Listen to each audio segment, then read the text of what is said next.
publicarlo el modelo de la quinta hélice por Henry Spugix. ¿De qué trata ese? Sí, este modelo, evidentemente, que trae como consecuencia precisamente del divorcio que existe precisamente entre los empresarios, entre el gobierno, las universidades, y era una preocupación de Spugix, que él es inglés. Decía, bueno, aquí la comunidad europea me está exigiendo para que vincule, y pues yo lo hice de una manera quizás empírica, que buscaba cómo acercarme, pero yo no tenía precisamente la base científica, y después de estar investigando no fue nada fácil. Quiero comentarles que precisamente, bueno, yo hice mi maestría y mi doctorado en Francia. Tuve también la necesidad de, en el mes de agosto, iba a congresos, estaba en Italia, estaba en España, estaba también en Austria, y finalmente también estuve presente en Rusia. Y bueno, todo esto me permitió aprender un poco. Cuando llego a mi país, digo, pues hay que integrar todo eso, como también los europeos no saben ni cómo hacerlo. Y para mí, pues evidentemente puse en práctica esta experiencia en el estado de Jalisco. Y todo esto, pues yo sentía una gran incertidumbre, empecé a investigar. Y es el gran privilegio precisamente de los congresos internacionales. Todos me decían, bueno, tú lo que estás haciendo, ¿cuál es la base científica? Pues no, le encontramos, es una experiencia personal, pero ¿es válido o no es válido? Y hasta que un investigador del TEC de Monterrey, y con una visita de un personaje muy importante de los Estados Unidos, Al Gore, ellos nos dieron precisamente la directriz. Tuve el privilegio de estar con Al Gore en la Ciudad de México, y yo también les puse este problema. Dice, estamos trabajando precisamente en un proyecto, y me puso en contacto con estas personas. Obviamente todo era por medio de correo electrónico, y ya en esto pues, me comentaba precisamente las universidades, empezaban con las universidades, porque sus egresados, cada quien quería participar con sus intereses muy personales. Y él decía, Spugix, ustedes tienen que tener un pivote central para que ahí todas las actividades se centren sobre eso. Pero no solamente eran las universidades, eran los empresarios de la comunidad europea. Obviamente cada quien tiraba para su lado. Y luego llegaban las autoridades del gobierno, y esto era un verdadero caos. Cada quien quería imponer. Y le dice la comunidad europea, uno de los elementos que deben de buscar es una vinculación efectiva. Y entonces Spugix le enfrenta, bueno, empezamos con tres hélices. Fue precisamente el gobierno, fue las universidades y fue precisamente los empresarios. Encontraron la vinculación, pero no daba resultado. Dice, aquí algo anda fallando. No habían tomado en consideración a la sociedad. Es bien importante la sociedad. ¿Y cuál era el otro elemento? Al Gore está defendiendo, era precisamente el desequilibrio ecológico, el cambio climático. Y esto pues es una verdad. Tengo información, yo le hice llegar un proyecto que le llamo Centro Universitario Sustentable e Inteligente. Ya una publicación de la misma, ya está puesto en acción, ya estamos viendo, está funcionando, y se lo di a Al Gore, y él también me recomendó, ¿sabes qué? Es muy importante, tienes una base científica, es que te van a sacar. Pero faltaba la sociedad, faltaba el medio ambiente, y ahí entraron Campbell y Carayanis, hicieron este elemento. Entonces es sumar esfuerzos, y obviamente que todo esto pues no es verbal, todo tiene todo tienen fórmulas, y la comunidad europea está manejando, son una gran cantidad de fórmulas que le va a permitir cómo vincular al empresario para que tenga mayor inversión económica, pero que no se divorcie del equilibrio ecológico.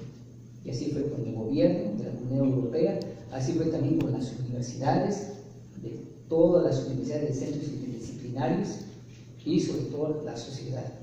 Y el proyecto, espero que anda por ahí con esa base científica. Entonces, más o menos eso es lo que yo puedo comentar. ¿Dónde podemos buscar ya bien este tema de alguna página web? Sí, hay una página web. Yo incluso el día de ayer al arquitecto Roberto Flores le hice llegar una revista de un artículo que lo hice hace apenas un año. Me lo pidieron los empresarios, porque yo veo que los empresarios están sueltos.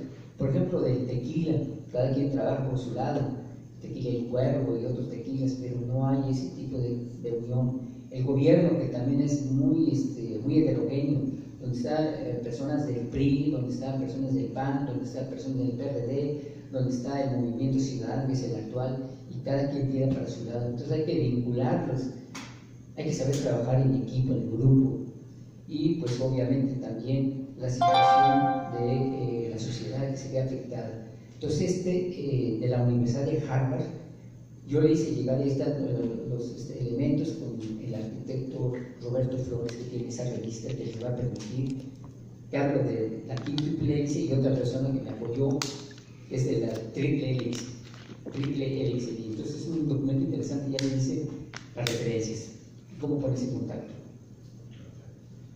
Arquitecto, una serie de preguntas. Obviamente que cada uno de nosotros tiene experiencias particulares y estudios muy particulares, ¿no? Intereses también muy particulares que lo motivan a meterse a la investigación. Yo tengo aquí 30 años, 32 años tengo aquí en esta tierra, y lo he visto crecer. Cuando yo llegué a Cabo San Lucas, decía un anuncio fuera de la ciudad, decía 7,000 habitantes. Entonces he visto cómo ha crecido el municipio. Me encontré a 2 que 3 ahí cuando iba a llegar. Y como dijo el arquitecto Marcelino, esto del estero es una historia tan vieja como la de los pericúes, ¿no? Yo recuerdo que en algún momento se llega a comentar por los historiadores que en el estero ellos llegaban con un tambo de alcoholero, un bote alcoholero, le echaban agua del mismo estero, de ahí sacaban las jaivas, el pescado, y en lo que iban al estero ahí se iban robando el jitomate, la cebolla, la calabaza de los huertos a un lado de lo que era el espejo de agua, y llegaban y se hacían un caldazo de mariscos, ¿sí? Ahora pues es un caldo de bacterias y ya no necesitan aumentarle más cosas, ¿no? Entonces, esta historia del estero pues tiene muchos años, y desafortunadamente en cada momento político siempre sale la bandera del estero, y uno puede reconocer a las personas que son abanderadas y que son para bien o para mal del estero, ¿no? Yo tengo una experiencia. Nosotros cuando estaba yo en el INPLAN estábamos impulsando hacer un andador playero desde Costa Azul precisamente hasta el estero, hasta pasar por el estero. Y fue un problema tan grande que el inversionista desistió de hacer la inversión para poner el andador. Como decía el arquitecto, que porque las luces tenían que ser especiales, porque si no la tortuga no llegaba porque le lastimaba la luz, y que el pajarito ya no hacía.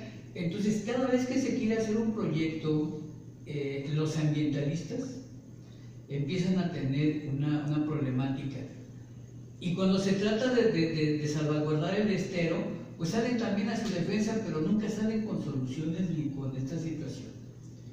Todo este historial es porque en este último año de repente salió a la luz la noticia de que se iba a hacer un hotel César, precisamente decían a orillas del estero, y entonces pues todo el mundo nos alarmamos, ¿no?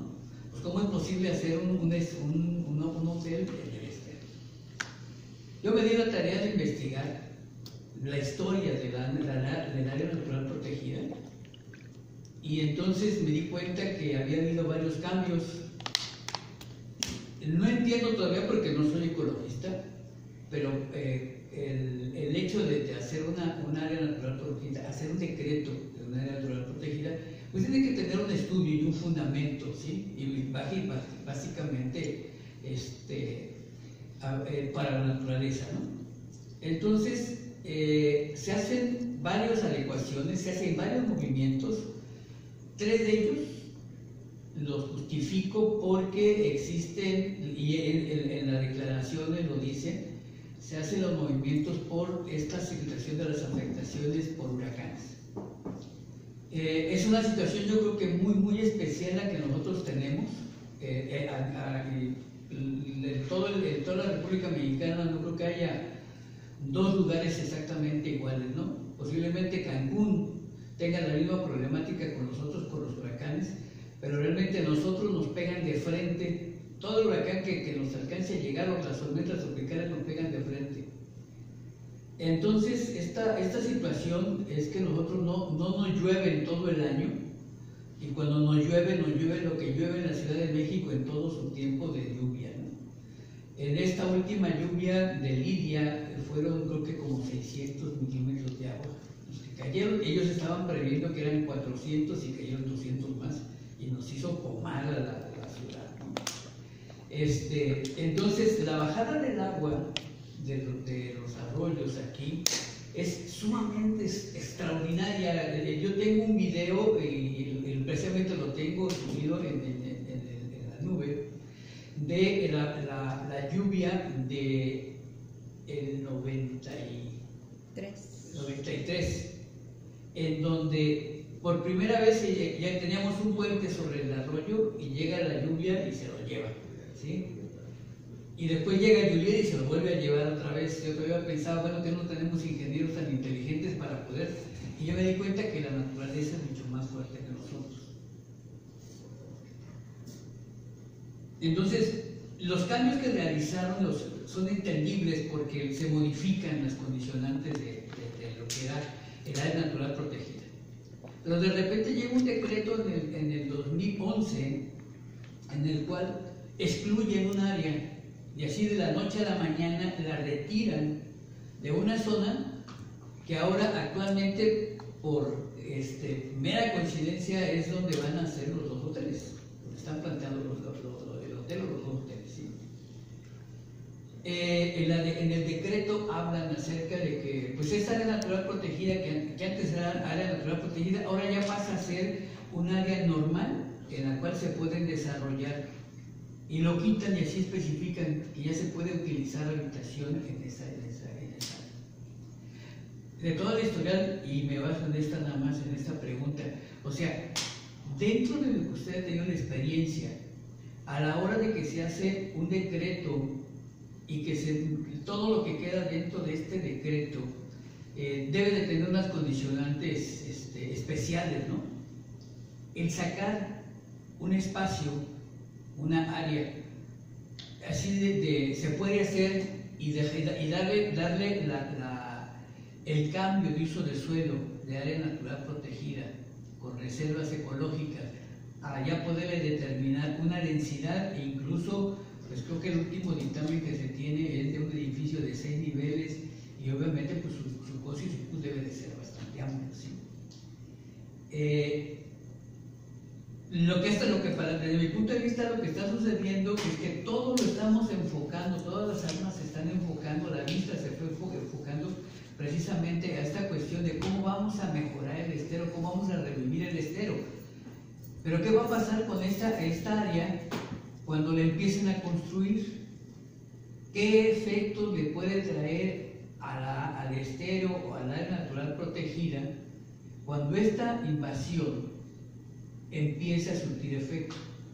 Y desde mi punto de vista es que estamos teniendo una gran fogata, una gran cortina de humo, para que en el momento en el que sea necesario salga la licencia de construcción y diga la autoridad, es que no tenía otra cosa más que tenerla que autorizar, ¿sí?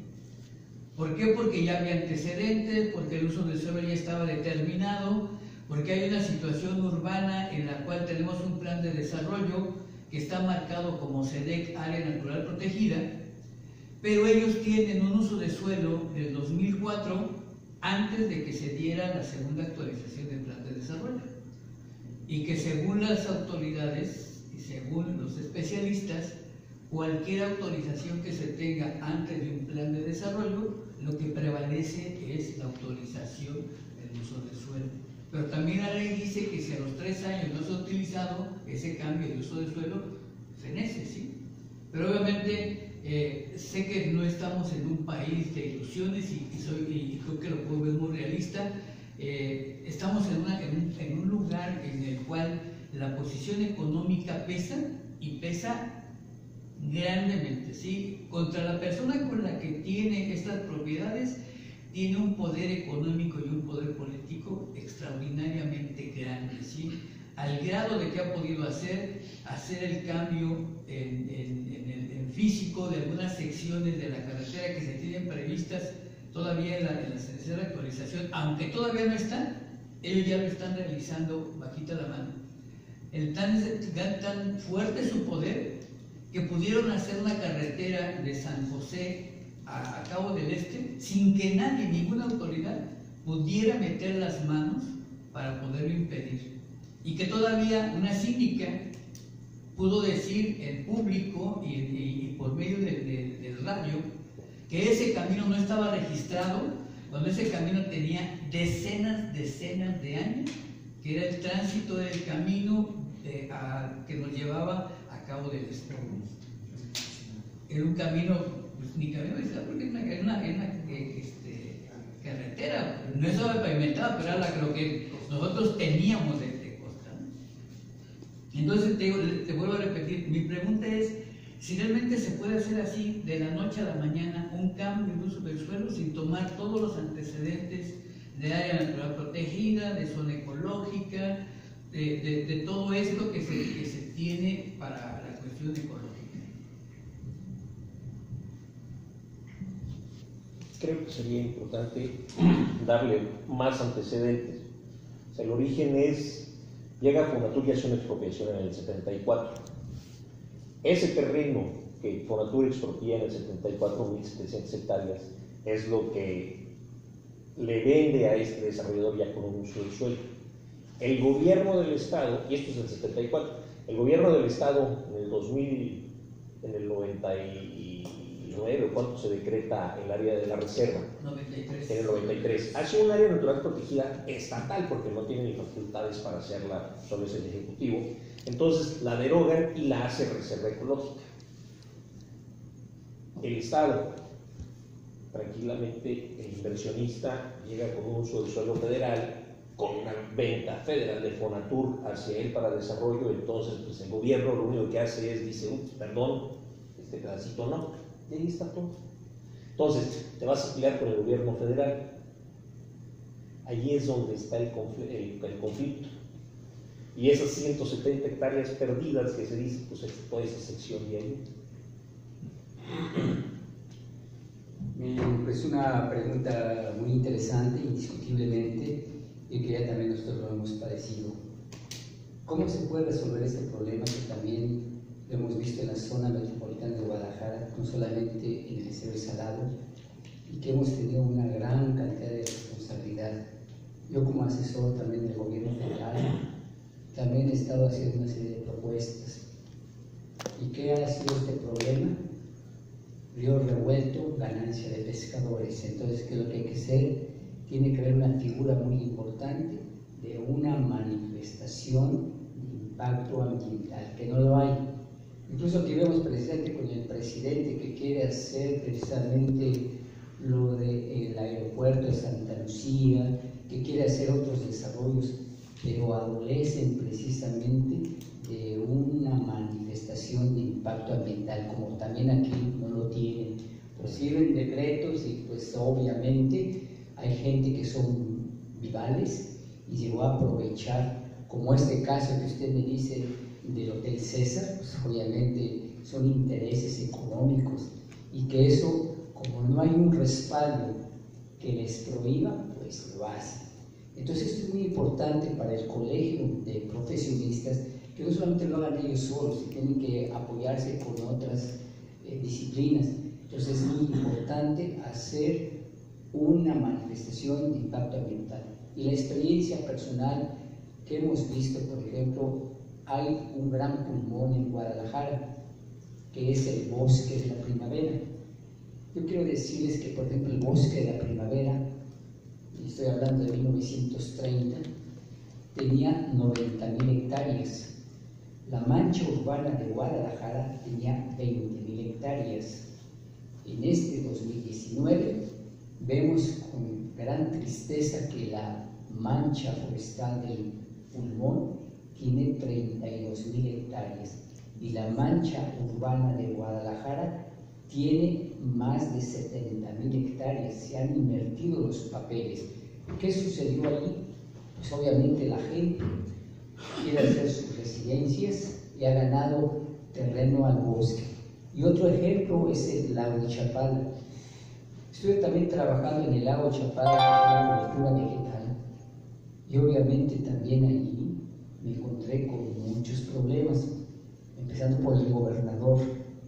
Y obviamente el gobernador, pues de modo, tu voz es la última palabra, pero adolecía precisamente de ese estudio de manifestación de impacto ambiental.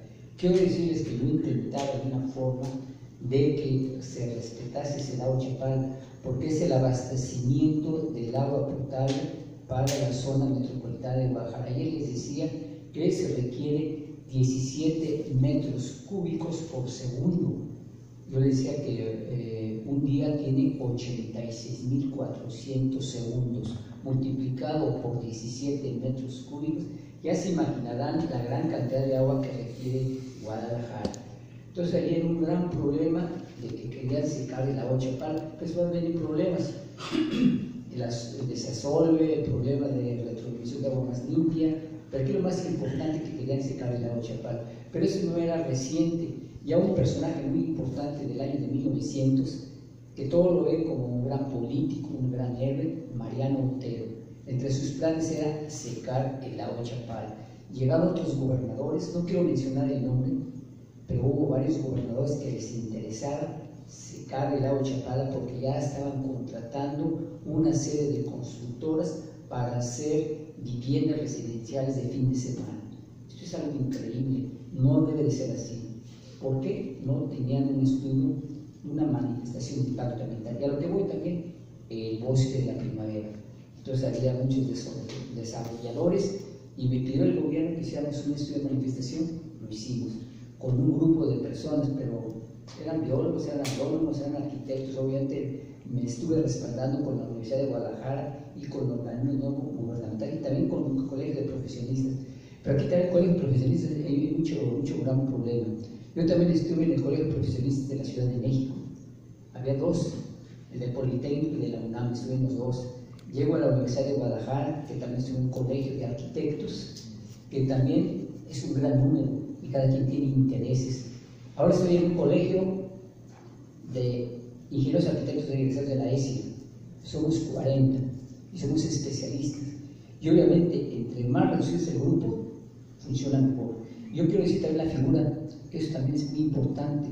La universidad se está estilando precisamente los cuerpos académicos. Durante mucho tiempo yo fui el presidente de cuerpos académicos y cada quien hacía lo que quería. Había gente que no sabíamos trabajar en equipo, había unas personas que eran muy hábiles verbalmente, pero no trabajaban. Había otras personas que eran perezosas por naturaleza. Y el único que trabajaba era el presidente de ese cuerpo académico. Yo lo quise desistir. Entonces, ¿qué fue? Hacer nada más 3 miembros y es como hemos trabajado bien. 3 personas y se ve con producción académica, con publicación de libros, creo que funciona. Así también aquí el Colegio de Profesionistas de Arquitectos, que no busquen cantidad sino calidad. Entonces hagan ustedes un estudio de manifestación de impacto ambiental, que sea una herramienta que les permita decir, hay este documento y que lo tienen que respetar. Por eso la importancia de la Quinto Place, hay que darlo a conocer este documento. Yo por eso le invito a usted que cada semana o cada mes Hay una recopilación de la información de manera sistemática. Habrá muchos elementos, y uno especial es el estero San José. Hagan ustedes un capítulo y al cabo de un año van a tener elementos para hacer un libro y pónganselo al gobernador, a las autoridades. Pero es un documento que está solventado. Como no hay nada, cada quien hace lo que quiere. Entonces es un estudio de manifestación de impacto ambiental. El otro aspecto, por ejemplo, que menciona de las inundaciones, pues obviamente reconocen su título. Y aquí fue Guadalajara. Ustedes han llegado las noticias. Las avenidas más importantes, Adolfo López Mateos, la Avenida Patria, la Calzada de Independencia, por mencionar algunas, se satura de agua. Hubo hace como un mes y medio una granizada que definitivamente iba a afectar a muchas viviendas y lo está afectando. Decía, esto no va a ser frecuente, claro, eso va a ser precisamente repetitivo porque hay un cambio climático. Entonces ahí los arquitectos tenemos que modificar precisamente los sistemas estructurales porque no estamos acostumbrados a recibir una gran cantidad de granizo, de hielo. El hielo se fusiona y esto provoca. ¿Qué es lo que sucede? No hay un estudio de manifestación de impacto ambiental. La ciudad se ha dado de manera espontánea, ha crecido de una manera desordenada. Tienen una serie de los gobernadores y los que son directores de obras públicas tienen una serie de medidas paliativas. Nomás les cuelan un programa, le dan una aspirina y ya resuelve la no. Hay que entrar en un fondo y ese fondo es precisamente un estudio de manifestación de impacto ambiental. Eso es indiscutible, pero tienen que trabajar, no más arquitectos, sino es un grupo interdisciplinario. Y ahí está la herramienta para que ustedes puedan tener éxito. Que vendrán otras personas que les interese, como esa del Hotel César, pues obviamente no hay ese estudio, pero ya tienen ese estudio, yo creo que lo van a pensar muchas veces para invertir. Sí, nosotros aquí el desarrollo que hemos tenido en los Cabos realmente ha sido algo avasallador, ¿no? Nosotros llegamos a tener el 14, el 17% de crecimiento cuando la media nacional era 4.5. De los 3 polos turísticos nosotros éramos el que teníamos la punta en el desarrollo turístico, que estoy hablando de los 2005, 2010. Afortunadamente viene un stop en el desarrollo turístico aquí por la situación del conflicto en Estados Unidos y la guerra, y después porque viene una debacle en la cuestión inmobiliaria a nivel mundial, principalmente en España. Pero si no hubiera habido esa debacle, ahorita nosotros estuviéramos pero totalmente de cabeza. Había un desarrollo ya autorizado por, ¿quién era? Felipe, autorizado ya por él, en el cual había más de 20,000 familias que se iban a instalar cerca de Cabo del Este.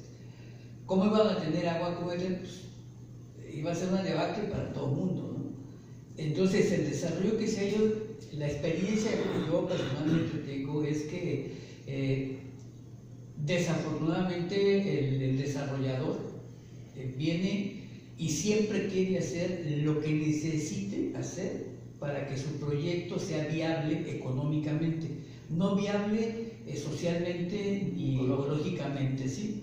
Sino todo lo que tiene que ser solamente que tiene que cumplir sus expectativas económicas. Entonces se requieren más cuartos de hotel, más niveles de hotel, más niveles, lo hacen y no tienen ningún problema, ¿sí? Entonces aquí hay una situación que nosotros creo que como Colegio de Arquitectos tenemos un compromiso muy grande para poder empezar a tratar de detener todo este tipo de situaciones, porque hay un factor muy interesante. Para poder sacar una licencia de construcción, antes, bueno, se necesita un proyecto arquitectónico y todo lo demás, pero se necesita una responsabilidad de DRO. Si no firma el DRO, el funcionario público no puede sacar una licencia de construcción. Aunque firmen los dos, forzosamente y por ley, tiene que estar un DRO. Entonces yo creo que cuando nosotros los DROs nos pongamos las pilas y nos seamos muy conscientes, creo que todos estos atropellos que tenemos, la cuestión urbana, lo vamos a poder detener de una manera muy franca y muy fuerte, ¿no? Pero sí, creo que todos nosotros, los profesionistas, tenemos que tener conciencia de lo que vamos a dejar. A mí hubo un pensamiento que yo cuando yo lo escuché me reí al principio, pero después me hizo reflexionar. Porque yo escuchaba que decían que qué mundo les íbamos a dejar a nuestros hijos, ¿no? Y por ahí una persona me dijo, no, hombre, espérate, está más difícil, ¿qué hijos les estamos dejando a este mundo? ¿Y por qué? Porque tiene razón, porque si nosotros no educamos a nuestros hijos en la cuestión ecológica, pues entonces, ¿quién nos va a educar? ¿Quién va a hacer que estas bolsas que hoy precisamente, hoy es un día muy histórico porque hoy es el primer día sin bolsas en todos lados, ¿sí? Y vamos a hacer una ciudad sin plástico? Vamos a ver si realmente la educación que le hemos dado a nuestros hijos va a funcionar, ¿no? A ver si mañana ya estas cuestiones ya no van a estar en los supermercados, ¿no? Entonces creo que es una situación muy complicada política y económicamente, y como dijera nuestro señor presidente, la mafia del poder aquí en un momento determinado estuvo muy pregnante de todo lo que es el desarrollo turístico.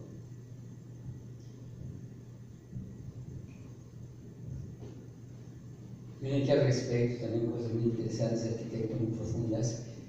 Yo quiero comentarle precisamente esta debacle, y volví al caso de Bosque La Primavera, que hay una gran cantidad de esas 90.000 hectáreas que se redujeron a 32.000 hectáreas, hay que hacer algo. Y se les pidió por primera vez, son 4 municipios que están en esa mancha pulmonar. El más importante es Zapopan, Tlahuaco de Zúñiga, Tala y Arenal. Allí precisamente no había esa figura. Entonces les pedimos por primera vez un estudio de manifestación de impacto ambiental. Decían los inversionistas, ¿eso qué es? Obviamente nos llevó 2 años. Entonces habíamos que hacer primero la poligonal. Entonces contratamos a muchos topógrafos porque había muchos intereses y había un gran problema.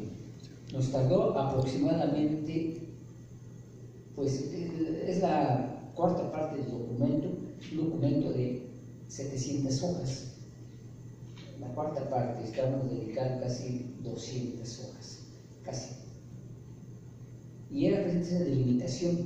Luego después venía otro elemento que era muy importante, tomábamos fotografías con fechas. Esto es de 2004. Y empezaron a tomar fotografías y qué sucedería cuando nosotros implementamos vivienda. Y ahí es donde viene precisamente un elemento muy importante que se llama la capacidad de carga física. Que hay un autor que se llama Cifuentes, que es el que nos inspiró para hacer este estudio. ¿Qué es lo que hace? Hace también con fórmulas para que nos diga qué cantidad de personas debe de haber en esa mancha de pulmón. Y lo hicimos. Y obviamente también eso nos sirvió de mucho. Pero también quiero decirle, arquitecto, que también había que hablar con las autoridades, porque obviamente el empresario y las autoridades querían, obviamente, invertir. Usted dice, pues prevalece lo político y prevalece lo económico. Entonces había que rebatir esa postura. Y fue una labor titánica de parte de los colegios de profesionistas. Después se hizo un análisis del medio ambiental, pero se hizo un estudio con biólogos y con agrónomos, no solamente de ese momento, sino de principios del siglo XX. La gran cantidad de vegetación, porque era preocupante, esas 90.000 hectáreas, cómo estaban. Entonces veíamos presente esa cobertura de animales, que antes había el venado cola blanca, había el zorrillo, había otros animales que ya no hay, el puma, ya no lo hay. Entonces eso era muy preocupante.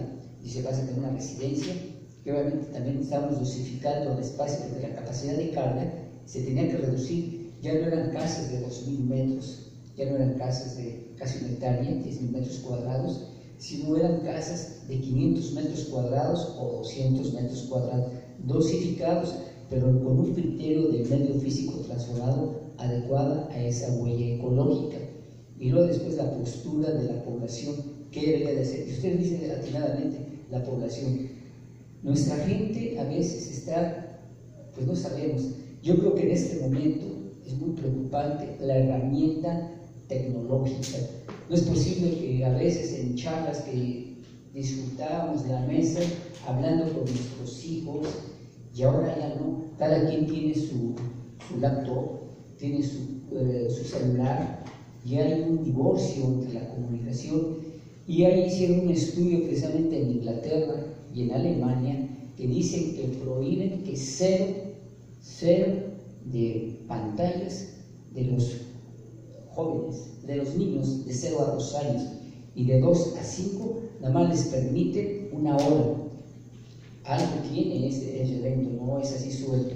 De tal suerte que se está invitando otra vuelta a la comunicación familiar, porque eso es lo más importante, tener esa vinculación con nuestros hijos, porque nuestros hijos pues tienen una comunicación con el mundo de internet, y no sabemos si esto es positivo. Yo me da la tarea de ver el tipo de información que tienen. Está saturado de violencia, está saturado de una serie de elementos. Es difícil. Cambiar el país es difícil.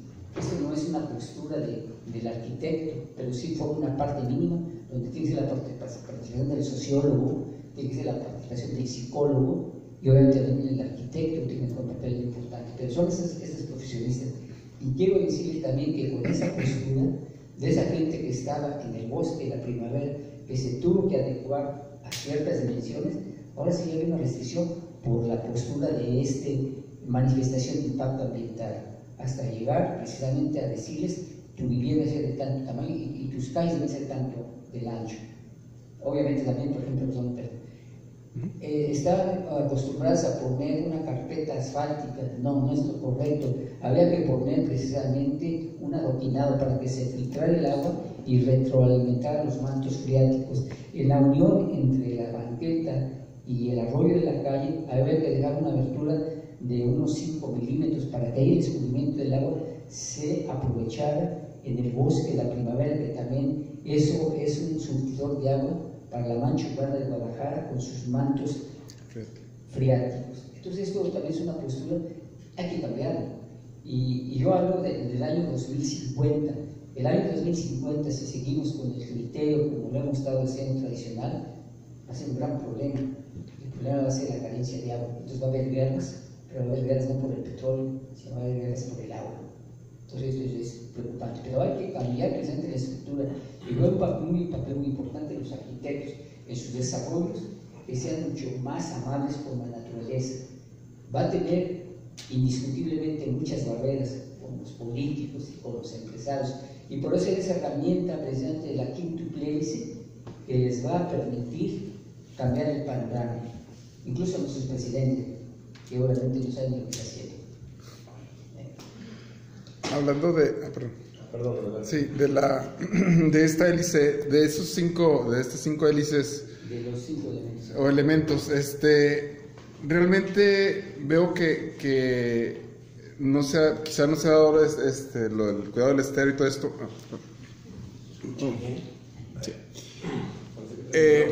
Sí, ok.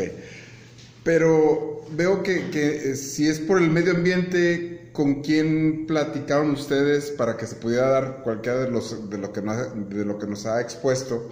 Si es con el gobierno, ¿quiénes son realmente los que tienen que actuar en el caso también de aquí del estero? Universidades, pues bueno, ya tenemos las universidades en San José y aquí y en San Lucas, que yo creo que están más que dispuestos, estamos dispuestos, ¿no? La sociedad, yo creo que es el punto también más que tenemos, sí, exacto, ¿no? Y claro está, los empresarios. ¿Qué empresarios son los que tienen que...? Porque todos tienen intereses, ¿no? Todos podemos tener también un interés tanto personal como de otra índole. Pero ¿cuál sería, no sé, para los hoteles que están allá cerca, para el nuevo hotel que quieran poner, que no se pueda poner, que sí, no sé, ya sería cuestión de ver la manera de poder compaginar todos esos elementos y que todos demos un poquito de nosotros, ¿no? Tanto las universidades, el gobierno, la sociedad, todos tratar de dar, pero también de qué es el beneficio que vamos a recibir, ¿no? Como sociedad me queda claro el beneficio que vamos a tener, pero también cómo les planteamos a los demás sus beneficios, ¿no? Para que puedan participar en esa hélice. Sin pelearnos, ¿no? Sin pelearnos hay que crear esa conciencia. Y la Universidad de de Guadalajara pues jugó un papel muy importante. Yo les comento que normalmente tengo entrevistas por radio que tienen una cobertura del Estado, me ha servido muchísimo, es una invitación a la sociedad y a los empresarios, y tiene una cobertura muy importante, se llama Este es Jalisco, se llama el programa, que antes duraba 1 hora, pero ahora ya cortan, pero media hora, y me lo dedican a mi exclusión de media hora. Y creo que algo que este es un elemento muy importante que me acerca a la ciudad. Uno de ellos es precisamente la deforestación. Se dice que Guadalajara, se dice, pero me parece que es un error, que es la ciudad que tiene más árboles, que es la ciudad ecológica, que le dicen la Guadalajara la ciudad de las rosas, que la eterna primavera como Cuernavaca, y es un mito, como el Hotel California. Bien, entonces todo esto, desgraciadamente, yo encontré una gran barrera. Quiero decirles que, por ejemplo, en la Mancha Urbana de Guadalajara, hice un estudio también muy serio, que me llevó un buen rato, y notaba que, por ejemplo, la cobertura vegetal de árboles tenía que ser árboles de la región. Se les ocurrió poner palmeras, se les ocurrió poner hules, que no es el adecuado, había que poner otro tipo de árboles. Había que poner los cítricos, por ejemplo, por mencionar algunos. Se dice que cada habitante aquí en la zona metropolitana debe tener 10 metros cuadrados de área verde, criterio nacional, porque el criterio internacional marca 17 metros cuadrados, es mucho pedir. Empezamos a hacer 14, ¿no? La ONU, pero luego organismos europeos dice 17, más estrictos. Entonces comentábamos, bueno, aquí en Guadalajara empezamos a hacer un inventario. Por ejemplo, las autoridades del municipio de ecología, la Semarnat, la Semarnat, que es un organismo estatal, decían ellos que tenían 6 o 7 metros cuadrados, obviamente querían pararse el cuello. Y yo me apoyé con fotografías aéreas, es fácil de contemplar cuán cantidad de áreas árboles. ¿Y saben qué cantidad era? Eran 3,5 metros cuadrados por habitante. Entonces hay un mito. Entonces desgraciadamente me di a la tarea a través del radio, pero también me invitaban en la televisión. Yo también hay un programa de televisión que es de la Universidad de Guadalajara, me invitaron varias veces, publiqué libros al respecto, revistas especializadas en congresos, siempre estaba en los congresos y había muchos ecologistas. Un señor que se llama Muriel Ballesteros que decía: ni te acerques al bosque de la primavera porque lo vas a contaminar nada más de verlo. Es absurdo, ¿no? O otros, Miguel Magaña, que también era otro señor, yo tenía pleitos muy fuertes con él, y bueno, pues, ¿qué voy a hacer? Pues vamos a convencerlos, pero con ciencia, con un intercambio positivo, ¿no? Somos profesionistas. Y entonces me di a la tarea de esa herramienta de fotografía aérea, y me di, bueno, ahora a través del radio de la comunicación, hice una invitación, en primer lugar a los universitarios, hice una invitación por medio de radio, y vean que fue una sorpresa agradable, porque cada año estaba yo reforestando aproximadamente 10,000 árboles, pero había que buscar qué áreas eran necesarias, y ahí empezamos a hablar. Los alumnos jugaron un papel muy importante, hacer una reforestación efectiva, y eso que me dio precisamente pues una evaluación de la sociedad era bienvenida. Entonces hasta el momento está funcionando, pero esa es la postura, por ejemplo, de las zonas arboríferas. Pero no hay que poner el tipo de árbol. Aquí lo importante de un árbol se llama la biofronda. La biofronda, una palmera sin biofronda está muy alta. Entonces una biofronda, que también hay fórmulas que dicen cuál debe ser la biofronda. Entonces yo le decía el tipo de especies. Yo estoy imitando el hilo negro. A mí me inspiró un señor que es increíblemente valioso para Jalisco. Salud. Que él se llama Enrique Estrada Faudón. Tuvo un premio a nivel nacional por conocer toda la botánica. Casi lo podían comparar con el barón de Humboldt. Es un personaje muy importante. Y quiero decir que sus inicios como profesionista era médico civil y estuvo interviniendo quirúrgicamente en el viejo hospital de Guadalajara. Toda la gente. Casualmente, de la edad de unos 28 años, le llega a una persona que había que operarlo inmediatamente, y él se dio a la carga de operarla. Se muere esa persona, cuál es su sorpresa que esa persona que murió era su señora madre. Para él, porque yo no sigo como médico, me voy a cambiar de actividad, y se dedicó precisamente a el tipo de la botánica. Y bueno, yo me serví mucho de él. Entonces, tiene libros, me acerqué con él, participamos en conferencias, aprendí mucho. Entonces, en base a eso, el tipo de árbol que debe de prevalecer en Guadalajara. Entonces, estamos en esa labor, pero hay un sustento de otras personas que realmente me hacen entender mucho. El político, obviamente, le llegaban plantas porque se las regalaban. Me decía, pues yo voy a reforestar, voy a salir en la fotografía, mismo Lago Chapala, ponen árboles. No, había que hacer un estudio más serio, más profundo, con los profesionistas idóneos. Y ahí también me decía el arquitecto Marcelino, que él tiene la postura como coordinador.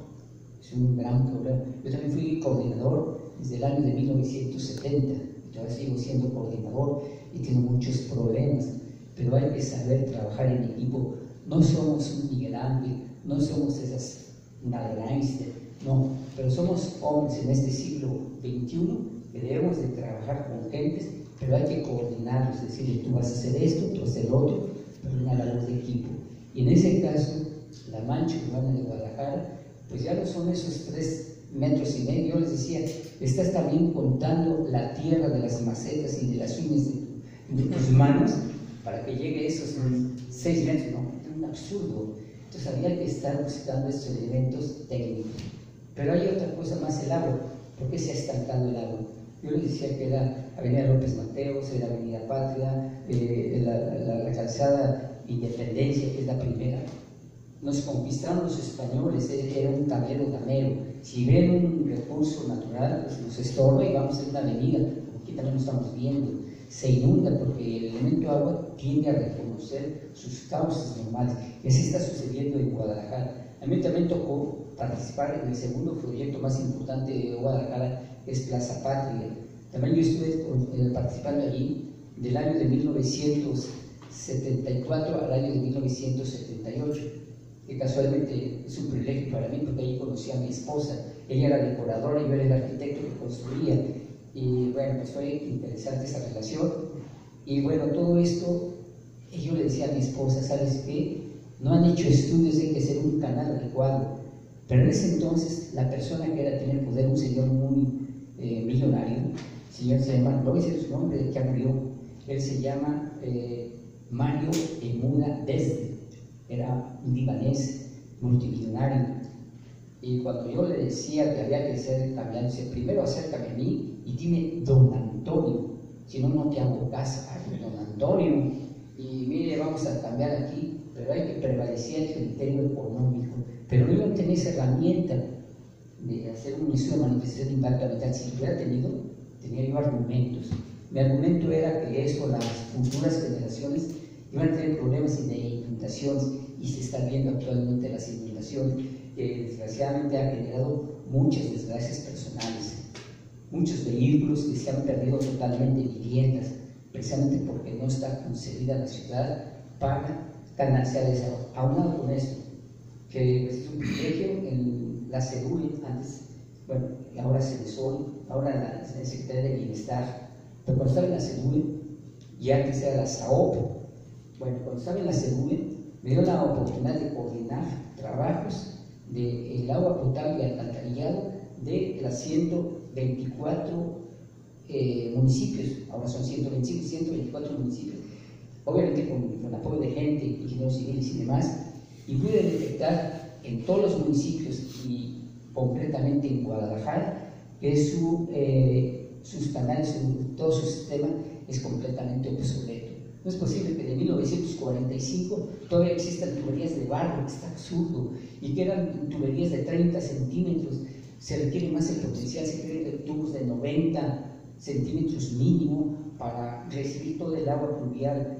Por otro lado, la inconsciencia de la población, las bocas de tormenta, hay mucha basura, la gente no le interesa clasificar la basura, y eso es un tapón, y es lo que está formando un verdadero canal. Es una Venecia tapatía, pero absurdo. Entonces, eso no debe ser. Entonces, allí precisamente se adolece de ese manifestación de impacto ambiental, y es una situación obligatoria que los colegios de profesionistas, ahora con la figura de DRO, directores que sean responsables de lo que están haciendo obras, pero que sean idóneos. Allí en Guadalajara, directores de obras no es posible